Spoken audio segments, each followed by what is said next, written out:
Hello guys, my self विकास। बच्चों, आज मैं आपको एक्सप्लेन करने वाला हूँ जीएसटी के टॉपिक को। जीएसटी क्या है इसके बारे में बताऊंगा और जीएसटी का हमारे बिजनेस में क्या यूज़ है। सही है। अब हमारा जो चैप्टर चल रहा है बच्चे, आप लोगों को पता ही है, जर्नल चल रहा है। मैंने आपको इससे पहले वाली क्लासेस में सिंपल जर्नल एंट्री पास करना बताया था। बच्चे, आज मैं आपको जीएसटी वाली एंट्री बनाना सिखाऊंगा, जीएसटी का यूज़ करना बताऊंगा अपनी जनरल एंट्री में। सही है। तो बच्चे स्टार्ट करते हैं कॉन्सेप्ट को। पहले मैं आपको जीएसटी का कॉन्सेप्ट समझाऊंगा, फिर मैं इसके क्वेश्चन लाऊंगा। तो पहले कॉन्सेप्ट समझाऊं तो सब बच्चे फोकस करना बहुत करना। सभी बच्चों को पता है कि हमारे इंडिया के अंदर जीएसटी इम्प्लीमेंट हो चुका है। तो बच्चे, जो जीएसटी है ये क्या है इसको समझना। बच्चे, जीएसटी का फुल फॉर्म है गुड्स एंड सर्विस टैक्स। बच्चे समझना, गुड्स एंड सर्विस टैक्स। पहले पता क्या था, समझना मेरी बात। हमारे यहाँ पर पहले क्या था, पहले हमारे यहाँ पर जितने भी गुड्स होते थे उनके ऊपर वैट लगाया जाता था। वैट के साथ साथ और भी अदर टैक्स लगाए जाते थे। और सर्विस के ऊपर बच्चे, सर्विस के ऊपर लगता था सर्विस टैक्स। तो अब हमारे इंडिया के अंदर क्या हुआ, पहले गुड्स के ऊपर गुड्स वैट लगाया जाता था और जीएसटी वो सर्विस के ऊपर सर्विस टैक्स लगाया था। अब इन दोनों को हटाकर एक टैक्स बना दिया। एक टैक्स क्या हो गया, गुड्स एंड सर्विस टैक्स। सभी के लिए एक समान टैक्स लगा दिया, जिसको क्या कहते हैं, goods and service tax. Goods पर भी जीएसटी लगेगा और सर्विसेज पर भी जीएसटी लगेगा। सही है। गुड्स और सर्विस पर लगाने की वजह से इसका नाम क्या बना, गुड्स एंड सर्विस टैक्स। ये गुड्स पर भी लगाया जाता है और सर्विसेज पर लगाया जाता है। बच्चे, आप लोग अकाउंट्स पढ़ रहे हो तो आपको पता तो नहीं चाहिए कि गुड्स का मतलब किससे होता है। पहले मैं आपको गुड्स के बारे में बताऊंगा, फिर सर्विसेज के बारे में बताऊंगा। सही है। बच्चे, इंडिया के अंदर various types of product manufacture किए जाते हैं। जैसे मार्कर बनाया गया, ये शर्ट बनाई गई, समझ में आ रही है नहीं। ये जो मोबाइल है, जो मोबाइल हम चलाते हैं, ये बनाए जा रहे हैं नहीं बनाए जा रहे। तो ये क्या, बाइक बनाई जाती है, कार बनाई जाती है। तो ये जितनी भी चीज़ें मैन्युफैक्चर की जाती है कोई भी प्रोडक्ट के रूप में, तो ये क्या, एक प्रोडक्ट है। सही है। ये क्या है, गुड्स है। जो पर्सन जिस चीज़ का बिजनेस करता है वो उसके लिए क्या बनाया जाता है, गुड्स बनाया जाता है। जैसे एक शोरूम वाला कार बेच रहा है, वो उसके लिए गुड्स है। मैं शर्ट बेच रहा हूँ तो मेरे लिए शर्ट्स क्या है, गुड्स है। मैं मोबाइल बेचने लग रहा हूँ तो मेरे लिए मोबाइल क्या है, गुड्स है। मैं मार्कर क्या करने लगता हूँ, बेचता हूँ, तो ये मेरे लिए क्या, गुड्स है। तो बच्चे, जब भी कोई पर्सन गुड्स बेचेगा तो उस पर टैक्स जो चार्ज किया वो जीएसटी कहलाएगा, वो भी goods and service tax charge किया है। समझ में आई बात। गुड्स का मतलब समझ आ गया। गुड्स का मतलब होता है कोई भी प्रोडक्ट जो इंडिया के अंदर बनाकर बेचा जा रहा है। सबसे पहली बात ये हो गई। अब आज जो सर्विस की बात करते हैं, सर्विस टैक्स। बच्चे, दूसरा होता है सर्विसेज। सर्विसेज जानते हो क्या होती है, जैसे एक डॉक्टर होता है तो डॉक्टर क्या करता है, अपनी सर्विस देता है आपको। तो जब आपको वो सर्विस देता है, वो उस सर्विस के बदले कुछ अमाउंट चार्ज करता है। क्या उसने कोई प्रोडक्ट दिया, नहीं दिया ना, उसने अपनी कुछ क्या दी है, एक सर्विस प्रोवाइड किया, तो उस सर्विस के बदले आपसे कुछ अमाउंट चार्ज करी। तो बच्चे, जो उसने अमाउंट चार्ज करी तो उसके ऊपर भी जीएसटी लगेगा। जैसे लॉयर होता है, एक वकील होता है, तो वकील से हम सर्विस ले लेते हैं कि चलो सर हमारा ये वाला काम करा दीजिए, आप ये काम करो, हम आपको कुछ पैसे प्रोवाइड करेंगे। वो कोई प्रोडक्ट कोई देता नहीं देता ना, वो भी अपनी एक सर्विस देता।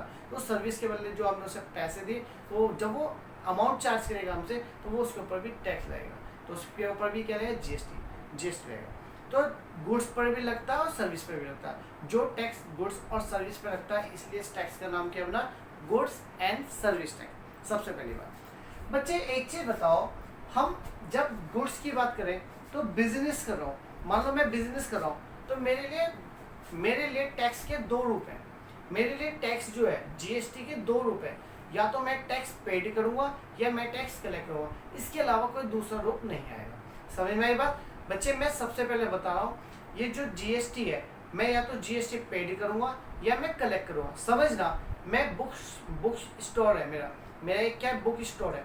मैं बुक्स खरीदता हूँ और मैं स्टूडेंट हूँ, वो बुक्स बेचता हूँ। तो बच्चे, जब मैं क्या करता हूँ, मैं बुक्स परचेज करता हूँ। तो जब मैं बुक्स परचेज करता हूँ तो मैं उसके ऊपर टैक्स देता हूँ, और जब वही प्रोडक्ट मैं आगे बेचता हूँ तो उस पर मैं टैक्स कलेक्ट करता हूँ।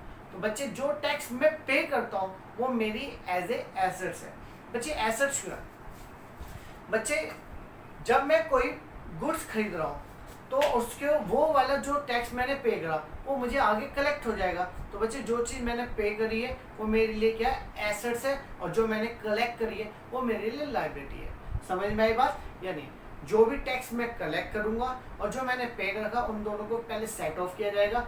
सेट ऑफ करने के बाद यदि मेरे पास कलेक्शन ज़्यादा है तो वो पैसा मुझे क्या करना पड़ता है, गवर्नमेंट के खाते में डिपॉजिट करना पड़ता है। समझ में? वो मेरी क्या बन जाता है, लायबिलिटी। और यदि मैंने टैक्स ज़्यादा पे कर रखा है और कलेक्ट कम कर रखा है तो फिर क्या होगा, जो टैक्स मैंने पे कर रखा है वो मेरा इस साल नहीं तो अगले साल सेट ऑफ होगा। सेट ऑफ का मतलब समझो क्या होता है। सेट ऑफ का मतलब होता है जैसे मुझे किसी को 100 रुपये देने हैं और फिर मुझे उससे 50 लेने हैं, तो मैंने कहा भाई सेट ऑफ कर ले, 50 ही दे दो मुझे, इस तरीके उसे कहते हैं सेट ऑफ करना। तो गवर्नमेंट क्या करती है, गवर्नमेंट बिजनेसमैन को कहती है कि देखो तुम्हें अपनी जेब से तो कुछ देना नहीं है, तुम्हें क्या करना है, बिजनेस के लिए प्रोडक्ट खरीदने हैं, जिससे खरीदोगे उसको टैक्स दे देना और वही प्रोडक्ट जब मार्केट में बेचोगे तो उस पर टैक्स कलेक्ट कर लेना और दोनों का जो डिफरेंस है वो हमारे खाते में जमा करा देना। बस ये चाहते हैं। समझ में आई बात या नहीं आई? ये तो था बच्चों पूरा कॉन्सेप्ट जो जीएसटी का मैंने बताया।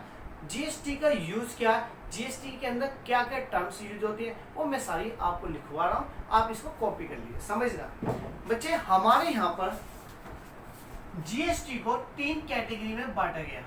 बच्चे जीएसटी को डिवाइड किया गया 3 कैटेगरी। फर्स्ट है बच्चे, हमारे यहाँ पर जीएसटी को 3 कैटेगरी में बांटा गया। अब 3 कैटेगरी के साथ साथ ये कहा गया यदि गुड्स आप अपने ही स्टेट में बेचते हो, खरीदते हो, तो आपको सीजीएसटी और एसजीएसटी चार्ज करना है। यदि आप बाहर से गुड्स खरीदोगे और यदि बाहर गुड बेचोगे तो आपको अपने यहाँ पर आईजीएसटी को कलेक्ट करना पड़ेगा और पे करना पड़ेगा। समझ में बात या नहीं है? एक बार फिर समझना। मैं कहाँ का हूँ? उत्तर प्रदेश का हूँ। मैं उत्तर प्रदेश में रहता हूँ। उत्तर प्रदेश के अंदर 29 बच्चे, उत्तर प्रदेश के अंदर 29 क्या आती है, सिटीज आती है। मैं अपनी सिटी से बाहर की सिटी में जाता हूँ। मैं क्या मेरठ से मोदीनगर, मुरादनगर या गाजियाबाद तक माल बेचूंगा तो मेरे पे क्या लगेगा, सीजीएसटी एसजीएसटी लगेगा। सीजीएसटी और एसजीएसटी कौन से प्रोडक्ट पे लगता है? जो अपने ही स्टेट में खरीदे जाते हैं और बेचे जाते हैं। यदि मैं अपने स्टेट से बाहर जाकर गुड्स खरीदता हूँ और या वहाँ से क्या करता हूँ, मैं या तो वहाँ से गुड्स खरीदता हूँ या वहाँ बेचता हूँ, तो मेरे पे क्या लगेगा, आईजीएसटी। समझना, आईजीएसटी कब लगता है? जैसे मैं अपने स्टेट से बाहर चला गया, जैसे मैं दिल्ली से लाऊंगा तो दिल्ली की बच्ची अपनी एक अलग यूनिटी होती है, वो हमारी स्टेट से बाहर का पार्ट है। तो जैसे मैं अपने स्टेट से बाहर गया तो मेरे पास आईजीएसटी लगेगा। जैसे समझना, मैं उत्तर प्रदेश हूँ और मैं पंजाब से खरीदता हूँ, पंजाब का अपना स्टेट है, या उत्तराखंड से खरीदता हूँ, तो जैसे मैं उत्तराखंड से गुड़ खरीदूंगा, सीजीएसटी और एसजीएसटी जो लगाया जाता है बच्चे, जो सीजीएसटी और एसजीएसटी इम्प्लीमेंट होता है, चलो इम्प्लीमेंट होता है। इम्प्लीमेंट किस पर करते हैं बच्चे? On sale intra state sales और परचेज। बच्चे इंट्रा स्टेट का मतलब समझ, इंट्रा का मतलब होता है, इंट्रा का मतलब क्या होता है, विद इन स्टेट। यदि हम अपने ही स्टेट में कुछ खरीदते हैं, बेचते हैं, तो बच्चे क्या लगता है, सीजीएसटी और एसजीएसटी लगता है। आईजीएसटी कब एप्लीकेबल होता है बच्चे? आईजीएसटी जब एप्लीकेबल होता है जब हम अपने स्टेट से बाहर चले जाते हैं, तो इसको इम्प्लीमेंट करते हैं। आईजीएसटी इम्प्लीमेंटेड होता है ऑन सेल्स, इसको बोलते हैं इंटर स्टेट सेल्स और परचेज। इंटर स्टेट सेल्स और परचेज करता है बच्चे। इंटर स्टेट जानते हैं क्या होता है? ये होता है आउट ऑफ स्टेट, अपनी स्टेट से बाहर। आउट ऑफ स्टेट, अपनी स्टेट से बाहर जाकर जब हम गुड्स खरीदेंगे, बेचेंगे, तो आईजीएसटी एप्लीकेबल होगा। समझ में आई बात? मैंने आपको एक डायग्राम बताया सिर्फ बच्चे, मैंने अभी तक आज आपको सिर्फ जीएसटी का कॉन्सेप्ट बताया।